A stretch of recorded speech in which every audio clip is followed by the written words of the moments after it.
First question है आज का, स्थानांतरणशील कृषि की आधारभूत विशेषता है। स्थानांतरणशील कृषि की आधारभूत विशेषता, ऑप्शन ए बहु फसल गहन कृषि, ऑप्शन बी एकल फसल गहन कृषि, ऑप्शन सी खेतों का परिक्रमण, ऑप्शन डी फसलों का परिक्रमण। तो सही उत्तर है खेतों का परिक्रमण। और आजकल के एग्जाम में इसी तरह के क्वेश्चन पूछे जाते हैं। तो स्थानांतरणशील कृषि की आधारभूत विशेषता है खेतों का परिक्रमण। निम्न राज्यों में कौन सा भारत का प्रथम जैविक राज्य घोषित हुआ था? निम्न राज्यों में से कौन सा भारत का प्रथम जैविक राज्य? Option A Sikkim, option B Odisha, option C Arunachal Pradesh, option D Kerala.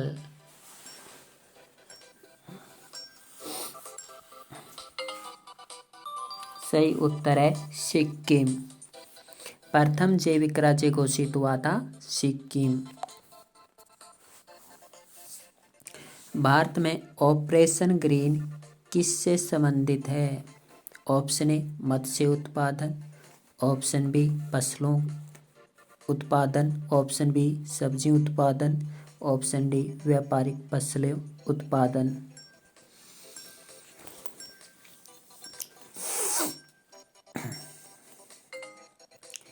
सही उत्तर होगा सब्जियों से संबंधित है ऑपरेशन ग्रीन।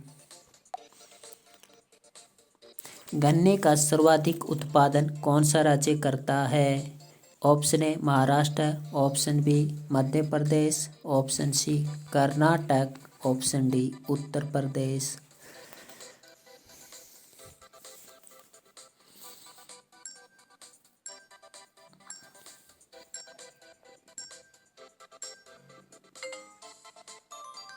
जी हाँ, उत्तर प्रदेश। गन्ने का सर्वाधिक उत्पादन उत्तर प्रदेश में होता है।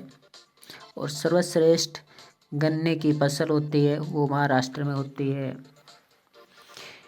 सर्वश्रेष्ठ किस्म का गन्ना महाराष्ट्र में। अगला है नकदी फसल के अंतर्गत कौन सी फसल आती है? तिलहन तथा तंबाकू, उपरोक्त सभी, ऑप्शन सी है चाय तथा कहवा, ऑप्शन डी गन्ना तथा कपास। तो नकदी फसल के अंतर्गत ये सभी फसलें आती हैं, तिलहन तथा तंबाकू, चाय तथा कहवा, गन्ना तथा कपास, ये नकदी फसल के अंतर्गत आती है।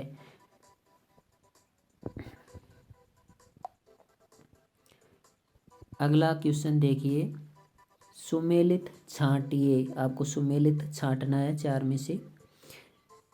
कहवा का सर्वाधिक उत्पादन कर्नाटक में होता है, ऑप्शन बी है उपरोक्त सभी, ऑप्शन सी है कच्ची ऊन का सर्वाधिक उत्पादन राजस्थान में होता है, ऑप्शन डी है दलहन का सर्वाधिक उत्पादन मध्य प्रदेश में होता है।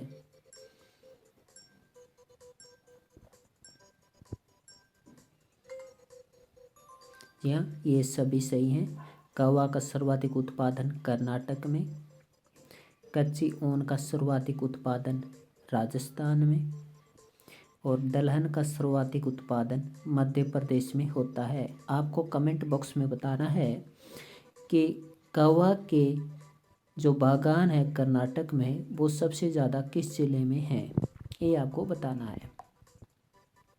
अगला क्वेश्चन, भारतीय कृषि में निम्न उत्पादकता का कारण क्या है?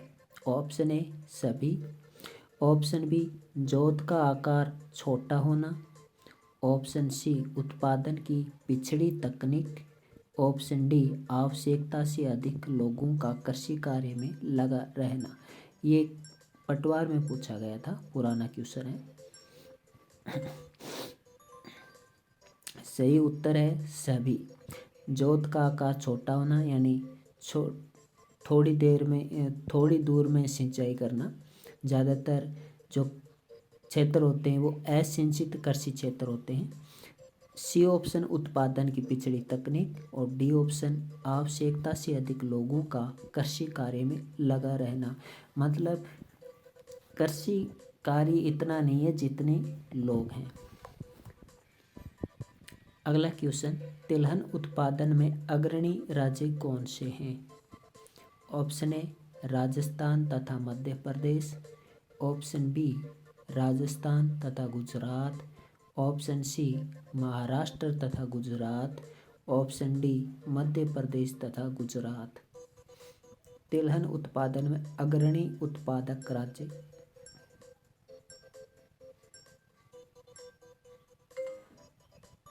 सही आंसर है राजस्थान तथा मध्य प्रदेश। राजस्थान तथा मध्य प्रदेश तिलहन उत्पादन में अग्रणी है, सबसे आगे हैं। राज्य में कौन रबड़ का सर्वाधिक उत्पादन करता है, यानी रबड़ का सर्वाधिक उत्पादन कौन सा राज्य करता है? Tamil Nadu, option B Kerala, option C Tripura, option D Karnataka.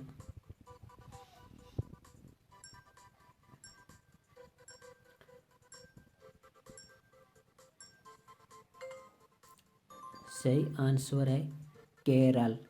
Kerala है वो रबड़ का सर्वाधिक उत्पादन करता है। भारत का कौन सा राज्य गेहूं उत्पादन में सबसे बड़ा उत्पादक राज्य है? Option A Punjab, option B Bihar, option C Haryana, option D Uttar प्रदेश।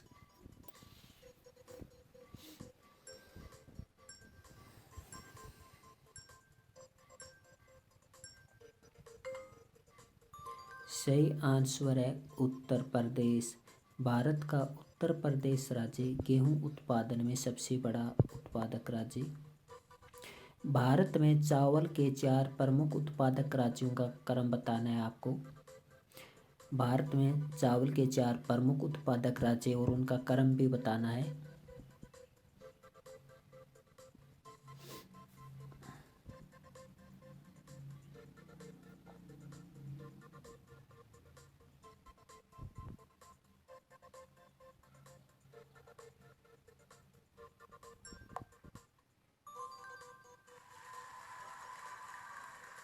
ये 2 ऑप्शन एक साथ एक मैच हो गए। ये बी और सी एक ही ऑप्शन है। पश्चिम बंगाल करता है सबसे ज़्यादा चावल का उत्पादन। पश्चिम बंगाल के बाद सर्वाधिक उत्पादन करता है उत्तर प्रदेश। उत्तर प्रदेश के बाद आंध्र प्रदेश, उसके बाद पंजाब। रबी की फसल बोई जाती है। ऑप्शन ए मार्च जुलाई, ऑप्शन बी जून जुलाई, ऑप्शन सी अक्टूबर नवंबर, ऑप्शन डी अगस्त सितंबर।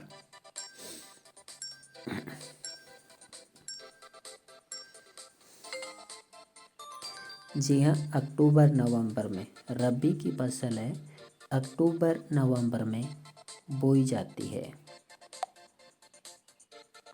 निम्न में से असुमेलित कीजिए। पीली क्रांति टमाटर उत्पादन से संबंधित है।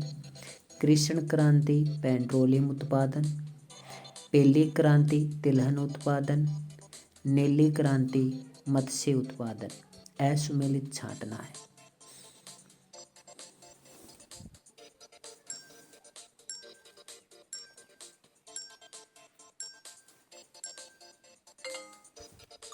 जी हाँ, पीली क्रांति टमाटर उत्पादन से संबंधित नहीं है।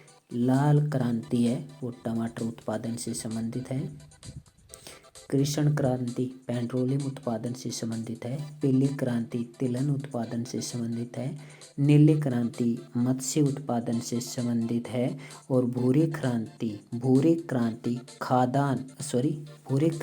खाद्य उत्पादन से संबंधित है। जो यूरिया वगैरह होता है उससे संबंधित है भूरी क्रांति।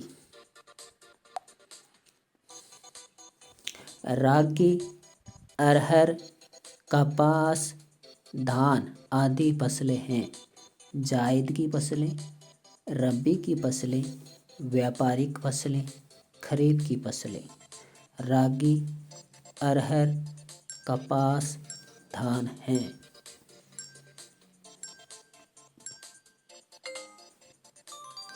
ये खरीफ की फसलें हैं।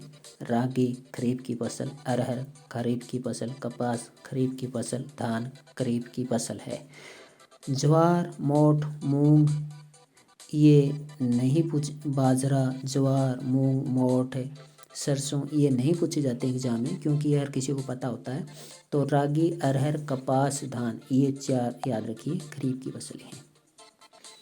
मूंगफली के उत्पादन में विश्व में भारत का कौन सा स्थान है? मूंगफली के उत्पादन में विश्व में भारत का कौन सा स्थान है? पहला, दूसरा, तीसरा, चौथा? जी हाँ, दूसरा स्थान है। मूंगफली के उत्पादन में विश्व में भारत का दूसरा स्थान है। गुलाबी क्रांति का संबंध किस फसल से है? 5 क्रांति हम पढ़ चुके हैं। तो गुलाबी क्रांति का संबंध किस फसल से है? लहसुन से, तिलहन से, प्याज से, टमाटर से। टमाटर से लाल क्रांति है, नहीं होगा। प्याज से गुलाबी क्रांति है, प्याज से गुलाबी क्रांति है, नहीं होगा। तिलहन से पीली क्रांति है, नहीं होगा। सॉरी, प्याज से गुलाबी, हाँ ये पढ़ ही चुके हैं। मैंने उत्तर ही बता दिया आपको, गुलाबी क्रांति है प्याज से संबंधित। तो ये भारत में सोयाबीन के उत्पादन में प्रथम स्थान पर कौन सा राज्य है? Option A Andhra Pradesh, option B Rajasthan, option C Madhya Pradesh, option D Maharashtra. जी हाँ, सोयाबीन के उत्पादन में प्रथम स्थान महाराष्ट्र का है। भारत में एग्रो इकोलॉजिकल जोन्स की कुल संख्या कितनी है? भारत में एग्रो इकोलॉजिकल जोन्स की कुल संख्या कितनी है? यह आरआरबी में पूछा गया एक पुराना क्वेश्चन है।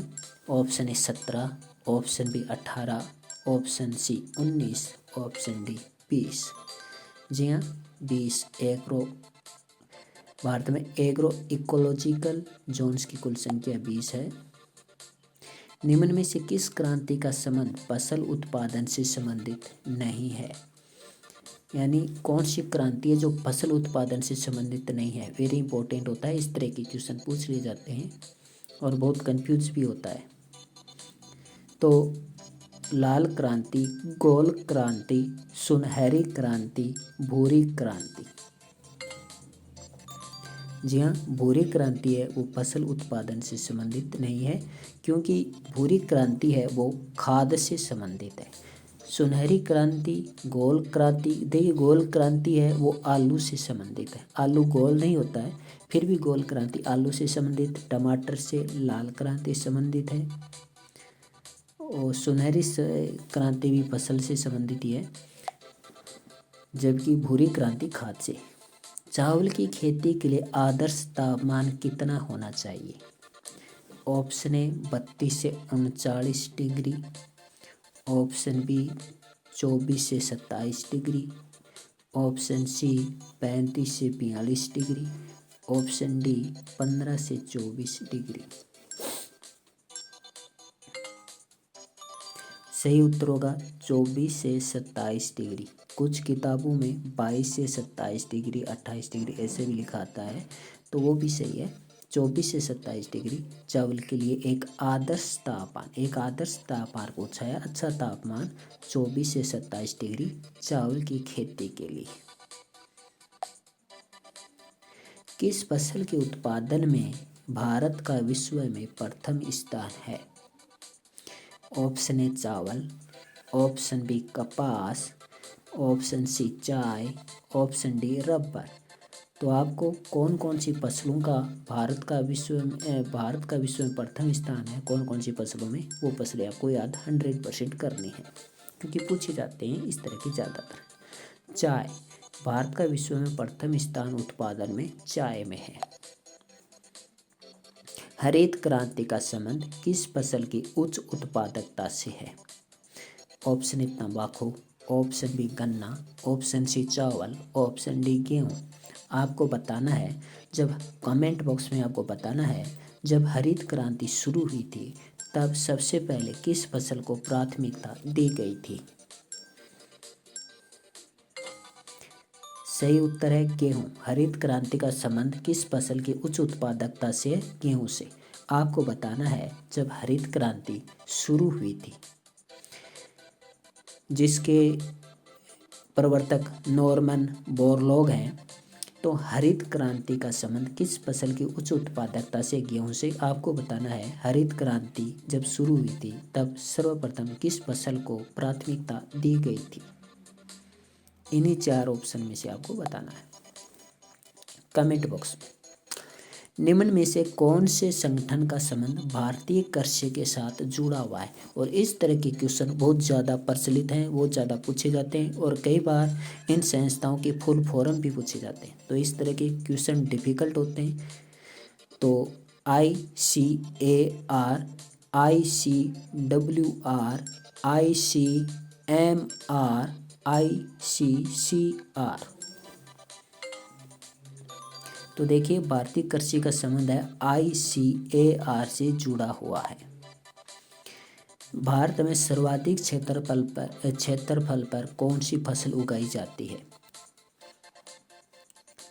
गेहूं, बाजरा, चना, चावल। आजकल के कॉम्पिटिटिव एग्जाम में किस तरह के क्वेश्चन पूछे जाते हैं कि भारत के दक्षिणी पूर्वी भाग में सबसे ज़्यादा कौन सी फसल उगाई जाती है? उत्पादक कौन सी फसल का होता है? पूर्वी भाग में कौन सी फसल का उत्पादन ज़्यादा होता है? इस तरह के क्वेश्चन पूछे जाते हैं। और सरल पेपर हो तो इस तरह के क्वेश्चन पूछे जाते हैं कि भारत में सर्वाधिक क्षेत्रफल पर कौन सी फसल उगाई जाती है? तो वो है चावल। कंफ्यूज होंगे आप बाजरा, गेहूं में, चावल में। तो सबसे ज़्यादा चावल उगाया जाता है और दक्षिण भारत में तो बहुत ज़्यादा चावल, दक्षिणी पूर्वी भाग में। झूमिंग कृषि सर्वाधिक किन क्षेत्रों में की जाती है? झूमिंग कृषि सर्वाधिक किन क्षेत्रों में की जाती है? ये नहीं पूछा मैंने झूमिंग कृषि क्या है। झूमिंग कृषि क्या है ये तो बहुत ही नॉर्मल क्वेश्चन है। तो देखिए झूमिंग कृषि किस क्षेत्र में की जाती है? उत्तरी पूर्वी भारत में, दक्षिणी पूर्वी भारत में, उत्तरी दक्षिणी भारत में या दक्षिणी पश्चिमी? तो देखिए झूमिंग कृषि है वो उत्तरी पूर्वी क्षेत्रों में, झूमिंग कृषि सर्वाधिक उत्तरी पूर्वी क्षेत्रों में की जाती है। और इस तरह के क्वेश्चन आजकल बहुत ज़्यादा प्रचलन में है, पूछे जाते हैं। निम्न में से कौन सा क्रम 3 बड़े गेहूं उत्पादक राज्यों की दृष्टि से सही है? क्रम बताना है। उत्तर प्रदेश, पंजाब, हरियाणा। उत्तर प्रदेश, पंजाब, हरियाणा, ये 2 ऑप्शन रिपीट हो गए। चलो तीसरा है पंजाब, हरियाणा, उत्तर प्रदेश। डी है पंजाब, उत्तर प्रदेश, हरियाणा। सही आंसर है सबसे ज़्यादा गेहूं उत्पादक राज्य है उत्तर प्रदेश। उत्तर प्रदेश के बाद है पंजाब, पंजाब के बाद है हरियाणा।